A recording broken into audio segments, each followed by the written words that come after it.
Queridos, que satisfação, que alegria poder estar diante dos amados, meus irmãos, minhas irmãs em Cristo, e diante da palavra de Deus, a qual eu amo, a qual eu espero que também você ame.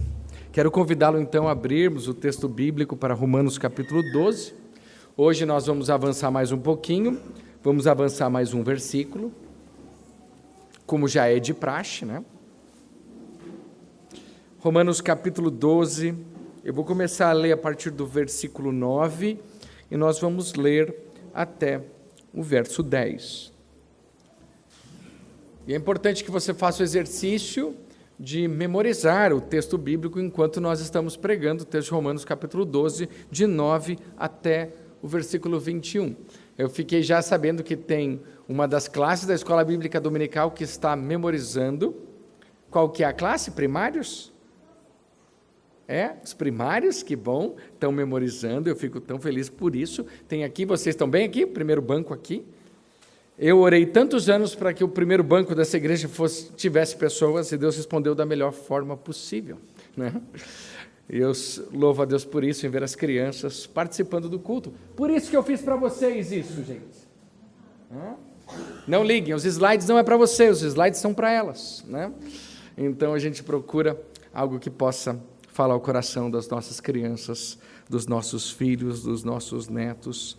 Queridos, Romanos capítulo 12, então, versículo 9. O amor seja sem hipocrisia, odeiem o mal e apeguem-se ao bem. Amem uns aos outros com amor fraternal. Quanto à honra, deem sempre preferência aos outros. Quero começar recapitulando um pouquinho que nós estudamos. Afinal, o que nós queremos é pôr isso em prática. Nós estamos aqui diante de teologia prática. É a teologia para a vida, é a palavra de Deus para a nossa vida. E aprendemos, então, que o amor verdadeiro é indissociável da verdade. Nós não podemos separar amor e verdade. E é assim que começamos a entender o que é amor. Amor e verdade andam juntos. É impossível amar sem verdade. Esse seria um amor falso. Por isso Paulo diz: o amor seja sem hipocrisia. O amor seja sem fingimento. Ele não pode ser falso ou fingido. Isso nos, então, abre o entendimento para sabermos que o amor verdadeiro se mostra corajoso. Por quê? Porque ele odeia o mal e ele apega-se ao bem. Este amor que caminha ao lado da verdade, ele tem essa característica. O amor, ele é como um ímã. Quem que gosta de brincar com ímãs? Eu sempre gostei, desde a minha infância. Quando eu achava um ímã, era muito legal. E um ímã tem dois polos magnéticos. Isso faz com que ele faça duas coisas: repelir e atrair. O amor verdadeiro, o amor sem hipocrisia, o amor sem fingimento, ele faz essas duas coisas ao mesmo tempo. Ele vai repelir, ele vai atrair. O amor verdadeiro, meus amados irmãos, é uma bênção, porque ele repele o mal.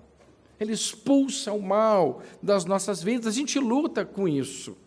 Mas o amor é o que vai tornar possível nós vencermos os pecados em nossa vida e manter o mal afastado de nós. O que eu mais gosto quando se trata da doutrina do pecado é: Senhor, me ajuda a ter nojo do pecado. Você já teve nojo de alguma coisa? Quando você comeu alguma coisa estragada e nunca mais você conseguiu comer aquilo de novo, porque você fica enjoado de sentir o cheiro, de chegar perto. O amor, ele vai nos trazer isso na nossa vida. Ele vai nos fazer odiar o mal, ter nojo do pecado, querer ficar longe dele. Fica fácil, meus amados, se livrar dele. Talvez você entrou aqui hoje e falou: é tão difícil se livrar do pecado. Eu tenho lutado com pecados na minha vida e eu não consigo. Eu não consigo lidar com eles porque eles ressurgem na minha vida e está lá. Mas o amor vai ser o que vai tornar possível você vencer pecados na nossa vida. Porque o amor nos leva a odiar o mal. Nós não podemos fazer isso por conta própria. Obrigado. E por isso o amor é tão importante. O amor não pode ser só uma parte do nosso cristianismo, ele tem que ser o nosso cristianismo. E se você quer ter os seus pecados perdoados, você precisa de fé, ou, em outras palavras, você precisa crer em Deus, em Cristo Jesus. Mas você que já creu em Cristo e que vive a vida cristã, você quer se livrar dos pecados, aprenda a amar a Deus. Vários de vocês são novos na fé. Tem 2 anos, tem 3 anos, são novos na fé ainda. Não pense não. E você que já é mais tempo, você já pode concordar comigo. Eu quero que você aprenda a amar a Deus. A gente tem mandamentos para isso. Ame a Deus, ame a Deus. E agora chegou a hora da gente aprender isso. Ame a Deus. Você quer se livrar do pecado? Ame a Deus. Aprenda a amá-lo. Com todas as suas forças, com todo o seu entendimento, com todos os seus talentos, com todos os seus dons, com todos os seus recursos. Ame a Deus. Aprenda a amá-lo. A fonte do amor de Deus é inesgotável em nossas vidas. E eu quero encorajar vocês que nenhum pecado pode resistir ao amor de Deus. Ame a Deus com todas as suas forças. E você vai odiar o mal com todas as suas forças. Essa é a conta. Ame a Deus com todas as suas forças. E você vai odiar o mal com todas as suas forças. É assim que a gente vence. Amém, queridos? Estou animado hoje. Tá bom, pessoal? Esse é o meu maior animado, tá? Então, vamos amar o Senhor. E a gente vai odiar o pecado com todas as nossas forças. Mas tem uma coisa melhor ainda. Ao mesmo tempo, esse amor que nós estamos aprendendo, ele nos leva para perto de Deus. Na medida que aprendemos a amar, nós vamos querer estar perto dele. Isso vai ser quase que automático na nossa vida. O amor nos leva para perto de Deus. Ame e você dá um passo na direção de Deus. O único que é bom, a fonte de todo bem, daquele que tem o poder de fazer todas as coisas cooperarem para o bem daqueles que amam a Deus. Olha aí, faz sentido, segundo o seu propósito, pois aqueles que Deus de antemão conheceu também os predestinou para serem conformes à imagem de seu Filho. Eu quero que você expresse isso, que privilégio é amar. Que privilégio é amar o Senhor. Ele nos coloca acima das circunstâncias. A gente tem mania de pensar que, mas se acontecer isso, então eu vou ser feliz, ou isso, ou aquilo outro. Não, pense não nas circunstâncias, pense naquele que é a fonte de todo amor. Eu gosto de pensar na história bem conhecida de vocês, da canção ou do hino Sou Feliz. Foi Horatio Spafford que escreveu o hino bem conhecido, que foi traduzido como Sou Feliz. E apesar das tragédias inimagináveis que ele enfrentou, ele teve os seus bens perdidos em um grande incêndio em Chicago. Ele perdeu seu filho de 4 anos, e ele perdeu suas 2 filhas em um trágico acidente de navio, bem conhecido. E apesar disso, ele expressou sua fé inabalável, sua paz em Deus, mesmo em meio à dor intensa. O hino diz o seguinte, eu não peguei a letra do hino, eu preferi a tradução dele. E ele diz, quando a paz, como um rio, atravessa o meu caminho, quando tristezas como ondas do mar me assaltam, qualquer que seja a minha sorte, tu me ensinaste a dizer, está tudo bem com a minha alma. está tudo bem. Está tudo bem com a minha alma. Ainda que Satanás me ataque, ainda que provações venham, que esta certeza controle o meu coração. Cristo considerou a minha condição desesperadora e derramou o seu próprio sangue pela minha alma. Está tudo bem. Está tudo bem com a minha alma. Ele tomou os meus pecados. Oh, que gloriosa certeza! Meus pecados, não em parte, mas todos, foram pregados na cruz, e eu não os carrego mais. Louvado seja o Senhor, louvado seja o Senhor, ó minha alma. Está tudo bem? Está tudo bem com a minha alma? O amor nos traz para perto deste Deus, que é além das circunstâncias. E se a gente estiver perto de Deus, as circunstâncias não vão precisar mais reger a nossa vida. E, meus amados, ao insistir em que o nosso amor seja genuíno, Ele está nos advertindo de não tomarmos o nosso amor como um mero protocolo, uma exibição ou emoção exterior que não corresponde à natureza do Deus que é amor e que nos amou. Eu pensei muito essa semana, e conhecer o amor de Deus por nós é tremendo. O que nós precisamos? Eu falei, Carol, nós não precisamos de nada. Eu não preciso de nada, porque Jesus morreu na cruz por mim. Eu tenho essa fonte de amor na minha vida. E é tremendo isso, meus amados. Então foi o que nós olhamos um pouquinho na semana passada. E foi muito bom. Agora, a gente continua com a mesma joia na mão, tá? E você tem que olhar esse capítulo como uma grande joia. Imaginem um diamante desse tamanho. Ele tem que, e aí ele é pontudo embaixo, né? Então ele é meio grandinho em cima, todo facetado. Ele é facetado, ou seja, e aí você pega essa joia e você muda ela de ângulo. É o que nós vamos fazer agora no verso 10. Então, ele começou dizendo, o amor seja sem hipocrisia, odeiem o mal, apeguem-se ao bem. E ele está falando de um amor enorme, que é um amor aqui, especialmente de Deus por nós. E agora ele passa para outro plano, dizendo, amem uns aos outros, com amor fraternal. Quanto à honra, deem sempre preferência aos outros. O verso 10, então, ele mudou de ângulo. Ele passa a ver a joia do amor por outro prisma. Ele sai do ágape aqui, que é a primeira palavra para amor, um amor quase que incondicional, para um amor de irmão. Ele usa aqui outra palavra, a palavra filéu aqui. É um amor mais de carne e osso, por assim dizer. Esse não é um amor fácil. Quem aqui gosta de esportes de contato? Aqui nós temos um amor de contato, né?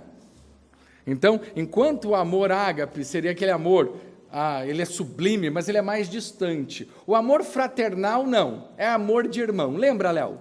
Todas as nossas brincadeiras? Brincadeiras muito fraternais, inclusive, né? E passamos assim grande parte da nossa infância, né? E aqui é um amor de contato. Eu quero chamar esse amor de contato para um amor de família, e essa é a ideia do texto aqui, que tenhamos um amor como nós temos em nossa família, especialmente famílias cristãs. E é isso mesmo que o apóstolo quer. Ele quer que nós venhamos a nos enxergar como família. A gente pode até brigar, mas no final das contas morremos um pelo outro. E isso é a nossa igreja.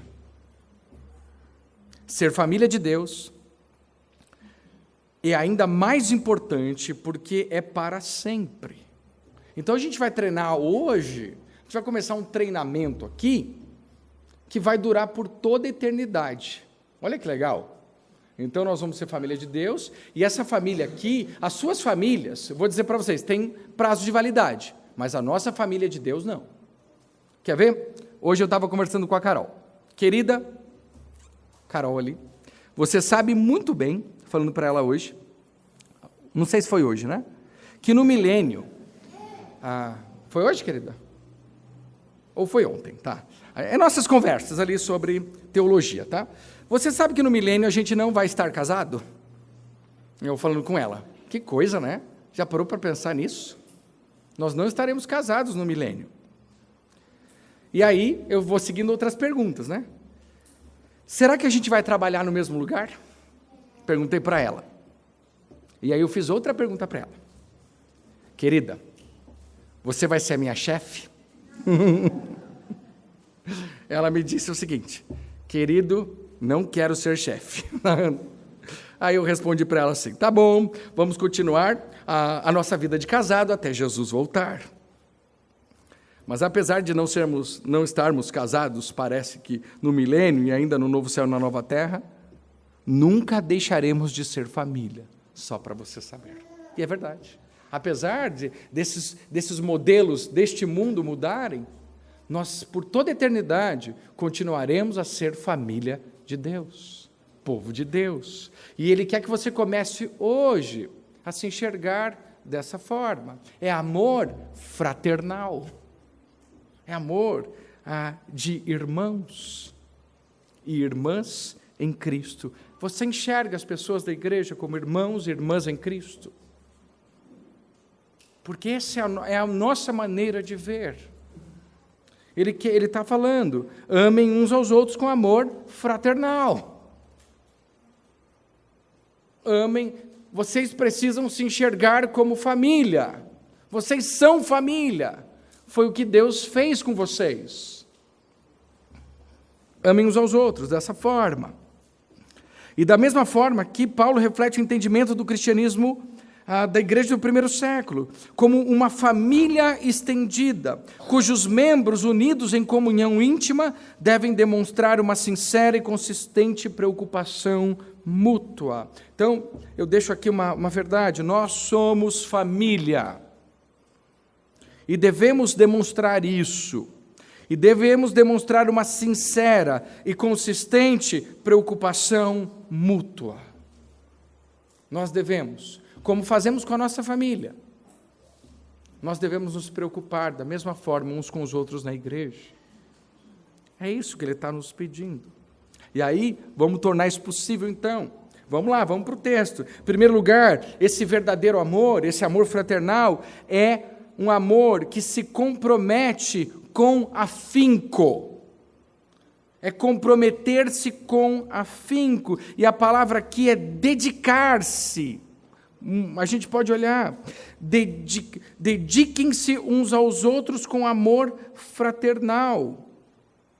É uma das outras maneiras de falar esse texto. Aqui ele colocou, amem uns aos outros. Mas esse amor, ele tem a ver com a sua atitude em dedicar-se, ser uma pessoa dedicada no amor. Dediquem-se uns aos outros com amor fraternal. Aqui a palavra é filostorgos, tá? Quanto ao amor fraternal, que é outra palavra chamada Filadélfia. Então você tem filos, né? É bem legal a construção aqui, inclusive. E eles aplicam os relacionamentos normais dos membros familiares, vinculados por laços de sangue à comunidade cristã. Então, a palavra aqui é amor fraternal, é Filadélfia. Não sei se vocês sabiam, existe até um time de futebol americano, né? Esse aqui, ó, né? Chama-se Filadélfia, né? Que é amor fraternal. O nome dele em português, pode pôr o próximo aqui, ó, Filadélfia, é as águias do amor fraternal. Né? Esse é o time, as águias do amor fraternal. Tá? Pode tirar, né? Só parênteses aqui, que eu sei que muitos gostam. Tá? Paulo está dizendo que devemos amar uns aos outros como se fôssemos parentes. E, na verdade, nós somos. Os relacionamentos familiares, se queremos demonstrar amor, são essenciais para nós. São essenciais para nós. E a gente pode ter a chance, na medida que a gente se reúne, como o pastor João brilhantemente, velozmente nos trouxe hoje, né? Então, ele trouxe para nós, essa reunião é muito benéfica.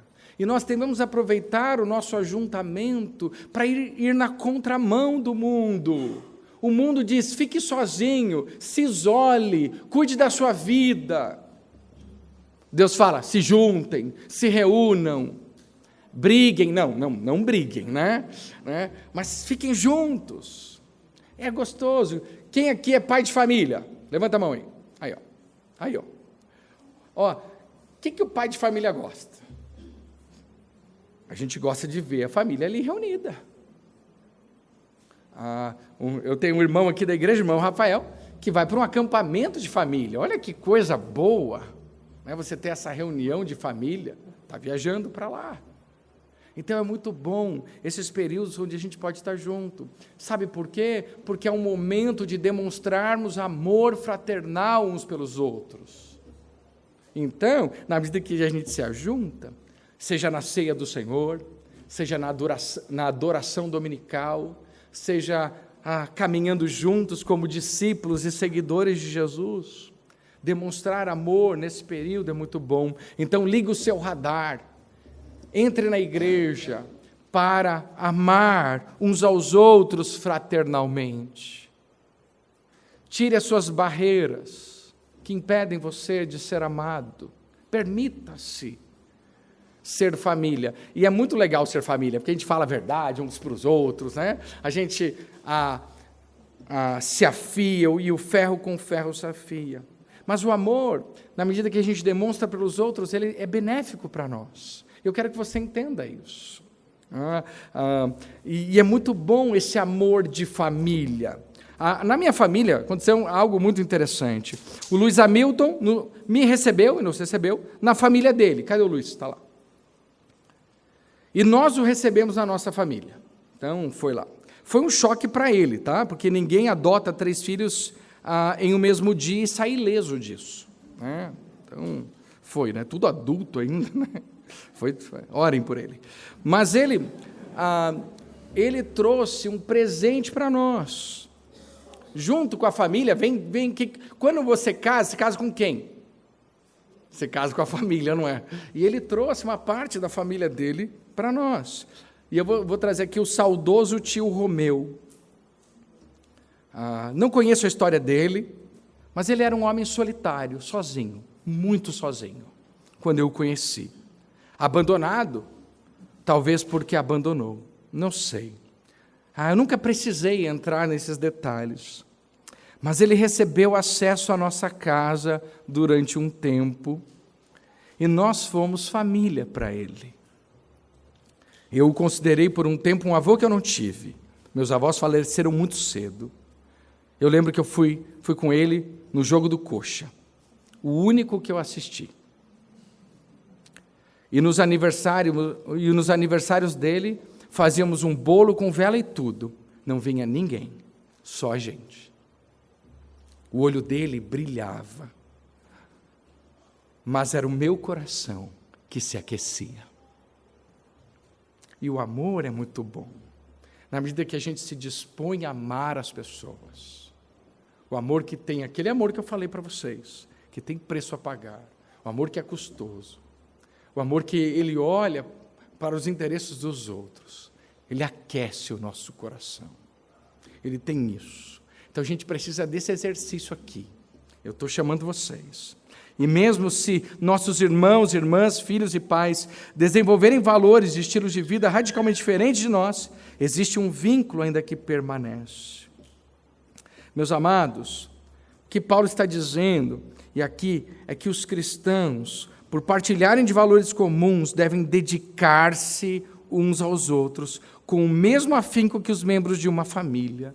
Dedicar-se é, portanto, uma descrição desafiadora do amor cristão para aqueles que foram criados em culturas individualistas, especialmente no Ocidente, tá bom? Onde a gente é bem individual, a gente é bem individualista. A gente vai ter que quebrar um pouco isso numa comunidade que é a Igreja de Cristo e exercitar o amor fraternal. Então, a partir de hoje, saia da sua caverna, da sua caverninha, muito confortável, que eu sei. Quem aqui gosta de uma caverninha?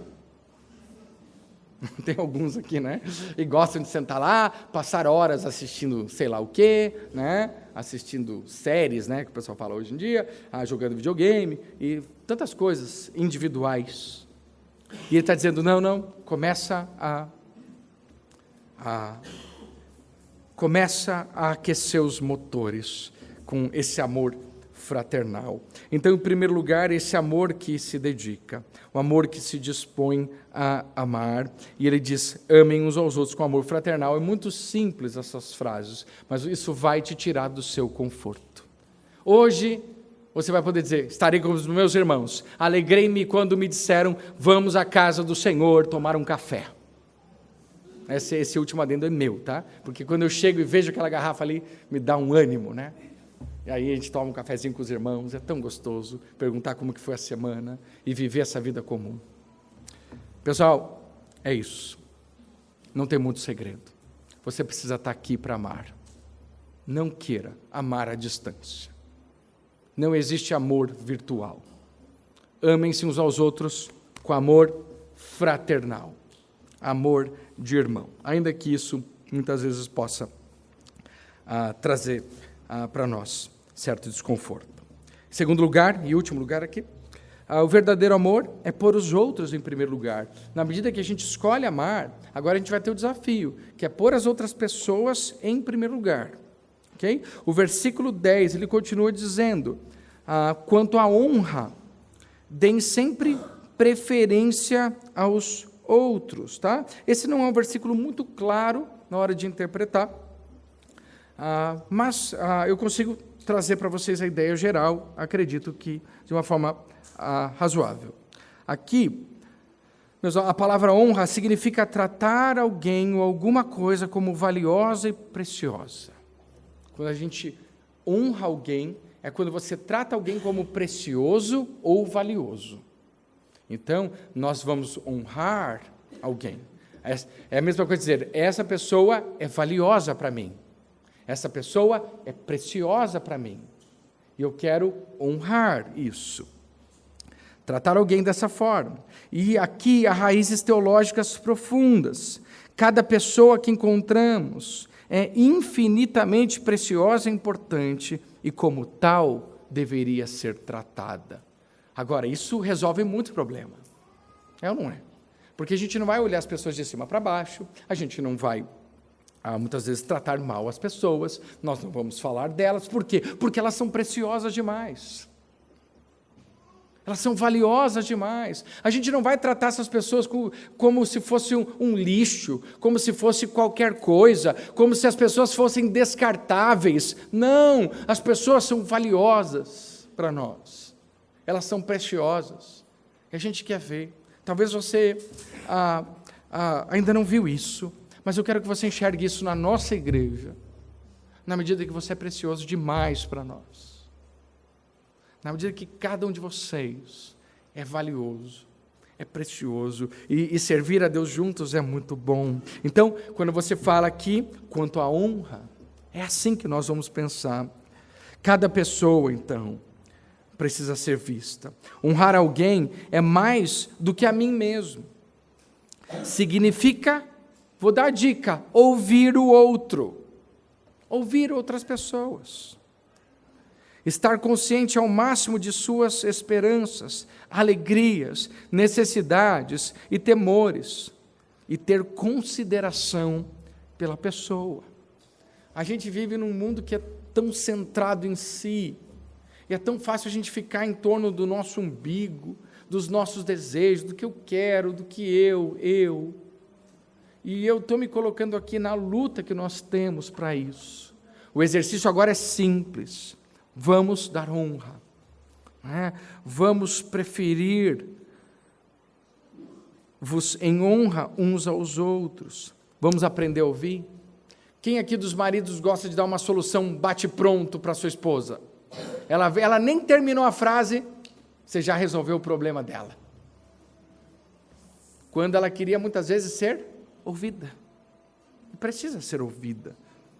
Também, nós como conselheiros bíblicos, precisamos aprender a ouvir. É tão fácil, como um conselheiro bíblico, dar soluções, e a gente sempre quer dar as soluções para as pessoas, mas façamos antes o exercício de ouvir. Estar consciente ao máximo de quais são as expectativas, esperanças dessas pessoas, quais são as alegrias, as necessidades, os medos. Vamos ter consideração por elas. E mais, quando os cristãos olham para os outros cristãos, enxergam não apenas a imagem do Criador, mas o próprio Cristo que habita neles. Isso é importante demais. Deus salvou aquela pessoa, o mesmo sangue. E essa é uma coisa que me ajuda sempre. O mesmo sangue me salvou, o salvou. Então isso não me coloca nem abaixo, nem acima. Eu fico no mesmo nível. E eu falo que a cruz nivela todos os nossos relacionamentos. Não tem maior, não tem menor. Todos nós, aqui hoje à noite, ou eu espero que todos, fomos perdoados por Jesus. Ora, honrar mais do que si mesmo não é tentar, como eu acabei de dizer, convencer-se de que você é inferior às pessoas. Eu preciso dar honra aos outros, então eu tenho que me colocar por baixo. Não é isso. Isso é muito confundido, né? Como dar preferência a alguém é se colocar inferior. Não.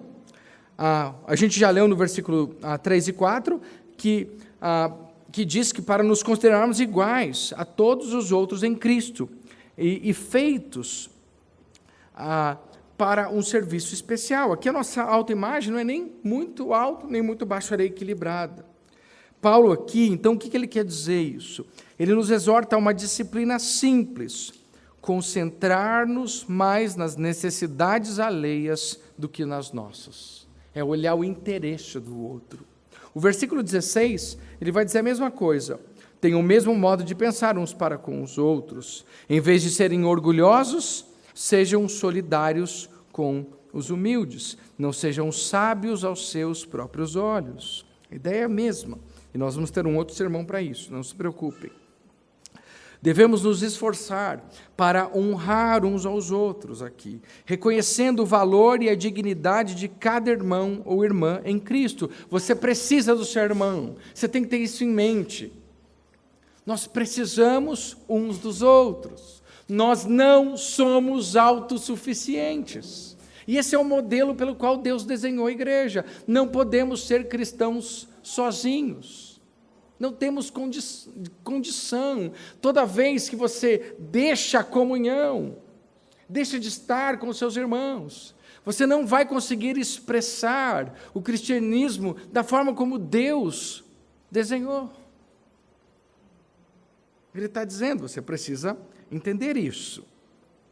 E na medida que a gente está aqui, essa atitude, então, contrasta diretamente com o egoísmo e o orgulho, e só pode ser alcançada por meio da graça de Deus operando em cada um de nós.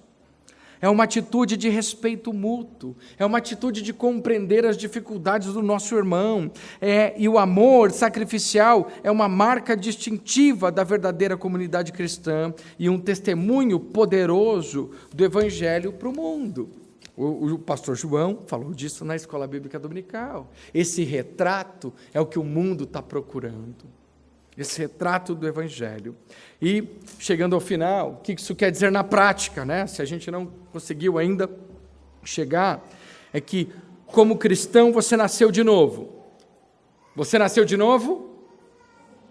Você tem uma nova natureza. E compreende que a mesma coisa diz respeito a todos os demais cristãos. É a mesma salvação para todos. Certo? Todos nós nos certificamos disso. A mesma salvação alcançou eu e os meus irmãos. Mas também você começou uma nova vida. E a salvação nos trouxe isso, uma nova vida. Você tem uma nova vida, nasceu para essa nova vida. Mas eu tenho a última notícia para você. Você também nasceu em uma nova família. A família de Deus. Não separe isso. Nascer de novo é nascer na família de Deus. E Ele vai trazer todos esses outros que Ele salvou para serem os seus irmãos e as suas irmãs em Cristo. E assim, todos os cristãos estão relacionados e ligados entre si de forma extraordinária. E como família, é esperado de nós dedicação. É ou não é, gente? Na sua família, tem gente dedicada?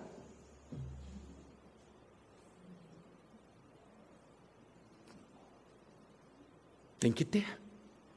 Para funcionar, tem que ter. O maridão, né? Ou levanta de manhã, 5 da manhã, não importa, né? Vai trabalhar, pega lá o ônibus. As mulheres também, né?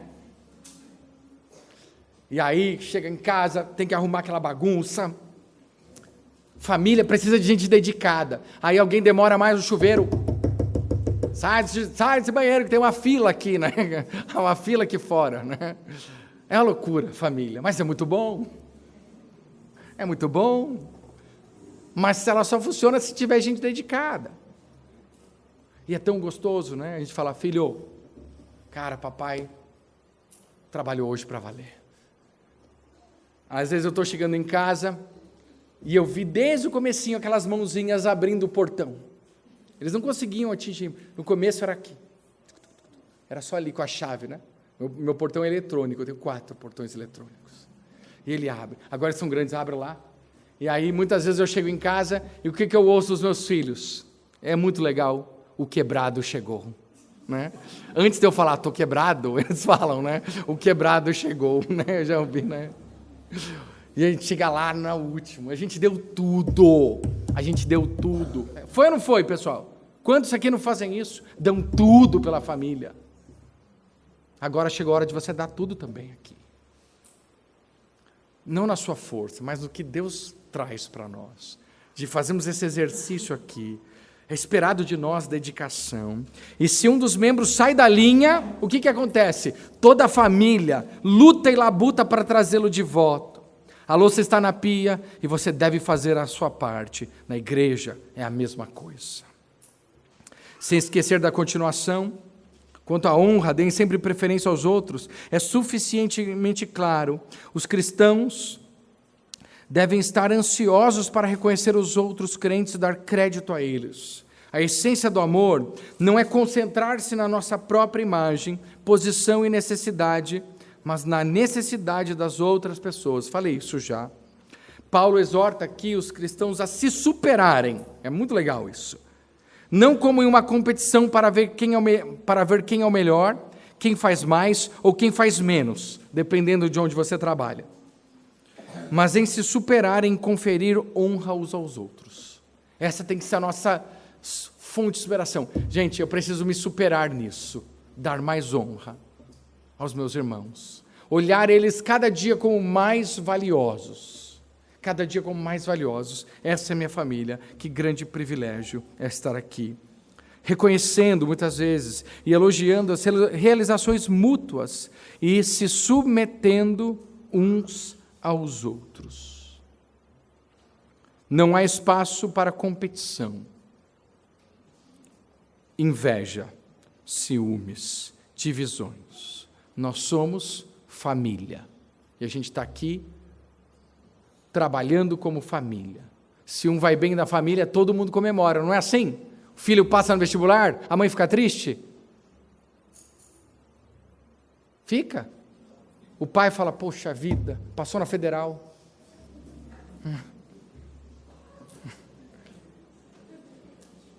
Não fica, né?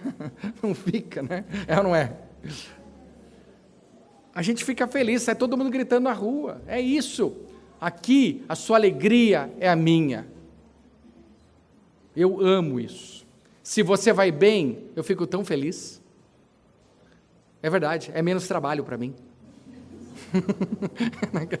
Se você vai mal, lá vai eu, né, cara? Tá trabalhando, né? Então, eu fico feliz. Me chamem para todas as festas de vocês. Festas cristãs, tá bom? Ágapes, né?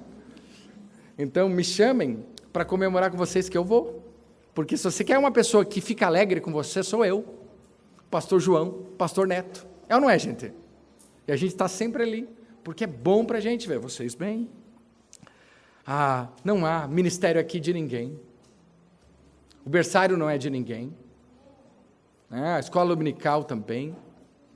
E a gente precisa aprender a dar honra uns para os outros. E permitir que, nesse corpo, a gente sirva e seja servido. Então, não existe nenhum ministério que é para sempre. Inclusive o meu aqui agora. Vai ter o dia que outro vai subir aqui, no meu lugar. Eu tenho que estar pronto para isso e preparado para isso. Isso vai acontecer. Eu espero que aconteça. E isso é a dinâmica da igreja. Então, meus amados, vamos nos superar em dar honra uns aos outros. Estejam dispostos a associar com pessoas e posições que o mundo considera inferior. Nós não. Não, aqui nós vamos servir juntos. Não tem maior nem menor. Todos nós estamos na mesma régua. O apóstolo Paulo está exortando os crentes a desenvolverem um amor profundo e sincero, como o amor entre membros de uma família. Falei 10 vezes e termino aqui. Esse amor é mais do que uma simples afeição, é um compromisso de colocar os outros à frente de si mesmo, demonstrando uma humildade e um amor autênticos. E é isso que vai precisar acontecer. Quero terminar dizendo o seguinte: a importância desse amor para nós. Já acompanhei muitas pessoas perto da morte. Muitas. Em 20 anos de pastorado, a gente acompanha pessoas que estão perto da morte. Tem muitas histórias muito boas. Ainda que em 20 anos não fiz nenhum funeral de um membro da nossa igreja. Em 20 anos. Nunca fiz um funeral. Espero que demore. Mas alguns já estão mais para lá do que para cá. Eu mesmo sou um deles, né? Eu mesmo sou um deles. Já dobrei a esquina faz tempo, né? A verdade é essa, pessoal, né? Já dobrei e não há problema com isso. Não há problema com isso. A nossa vida é muito mais do que esse mundo. A verdade é essa. Mas eu já tive a experiência de ir para UTI. Quem aqui já foi para UTI? Tem alguns aqui. Quem já foi, compartilha comigo. Eles tiram tudo de você. É ou não é? Tudo. Você perde tudo num momento. Vai para UTI, vai perder tudo. Você não entra com aliança. Não entra. Eles tiram a aliança. Você não leva o celular para ficar lá. Você não leva nada. Eles te dão uma roupa que só tem a parte da frente. É verdade, gente. Né? Na UTI, você fica vendo um monte de gente morrer. É verdade. Fique lá 3 dias. A vida é curta. Nessas horas, nunca vi ninguém pedir para ver os diplomas uma última vez. Você está lá na UTI, traga meus diplomas. Aquele lá do mestrado que eu fiz. Eu quero ver pela última vez meu diploma de doutorado. Traga lá. Foi trabalhoso, 4 anos. Quero ver pela última vez. Nunca vi. Quem estava no UTI também não. Eu também nunca vi ninguém pedir para tirar um extrato bancário de suas aplicações. Pega um extrato lá para mim, corre lá no banco. Tira um extrato que eu quero ver quanto que eu acumulei durante a minha vida. Quanto que eu guardei, quanto que eu investi, quanto que eu construí. Olha, é verdade isso. Nesse momento não tem nada. Você não vai querer estas coisas. Já percebeu isso? Na UTI ninguém pede para ver isso. Essas coisas perdem o quê? Essas coisas perdem o valor. O dinheiro perde todo o valor em um dia. No primeiro dia que você vai na UTI, o dinheiro não vale mais nada. Você estaria disposto a gastar tudo para durar mais 6 meses, para durar mais 1 ano, talvez. Você pagaria o tratamento que for. É ou não é? A não ser que você queira morrer ali, naquela hora. Não tem problema também. E aí você morre com o dinheiro no banco. Mas uma coisa eu já vi nesses 20 anos. A única coisa que as pessoas querem ver nessa hora é os seus entes queridos uma última vez. O que as pessoas querem ver? A sua família. A sua família. Ver os filhos, ver a esposa, as pessoas mais próximas a você. É incrível como o amor permanece. Aquele dia que eu fui para a UTI, ela arrancou minha aliança. E eu falei, agora você está indo. Eu falei, negativo, eu não vou para lugar nenhum. Eu sou meio duro no hospital. Tem gente que é assim. Eu falei, não vou para nenhum lugar. Como assim? Antes de ver minha esposa. Chama ela. Ah, mas você tem que ir agora. Não vou agora coisa nenhuma. Estou falando, não vou. Pode chamar minha esposa lá. Chame a minha esposa lá. Eles ficaram meio relutantes. As 5 enfermeiras lá. Me entupindo de AS, inclusive. Né? Tomei uns 20 de uma vez. Né? E aí a Carol chegou e eu falei, Carol, eu não sei, agora estou indo, não sei se eu volto. Verdade, eu falei isso mesmo para ela. Foi ou não foi, querida? Eu falei, não sei, eu estou indo, não sei se eu volto. Mas é o seguinte, vou falar para você. Deus sempre cuidou de nós. E eu tenho absoluta certeza que se eu não voltar, Ele vai continuar cuidando de vocês. Até que a gente possa se encontrar de novo. Gente, a única coisa que vale é esse amor que permanece. É essa certeza que nós vamos estar reunidos como família de Deus, na presença dEle um dia. O amor permanece. O apóstolo Paulo disse, agora, pois, permanecem a fé, a esperança e o amor. Estes 3, porém, o maior deles é o amor. Eu perguntei para o Pedro, cadê o Pedro? Está lá. Perguntei para o Pedro sobre isso. Por que, Pedro? O maior deles é o amor. Pedro me respondeu o seguinte, quando Jesus voltar, a fé e a esperança deixam de existir, mas o amor permanece. Então, meus amados, que até Jesus voltar, nós possamos ter esse amor em nossas vidas. Pai querido, obrigado, ó Deus, pela nossa família.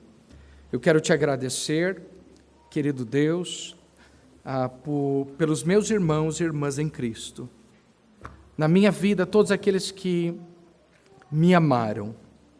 Ó Deus, e na tua igreja, Pai, eu fui muito amado. E na tua igreja eu sou muito amado. Ó Deus, me ajuda a amar os meus irmãos e minhas irmãs em Cristo, cada vez mais. Me ajuda a enxergá-los como valiosos para mim. Ó Deus, e que eu possa me superar nisso. A cada vez que me reunir com eles, eles possam ser mais preciosos para mim. Ó Senhor, assim pedimos que esse amor em nossa igreja possa acontecer. Ó Deus, até o dia que Jesus voltar. E assim eu te agradeço. E oro em nome de Jesus. Amém.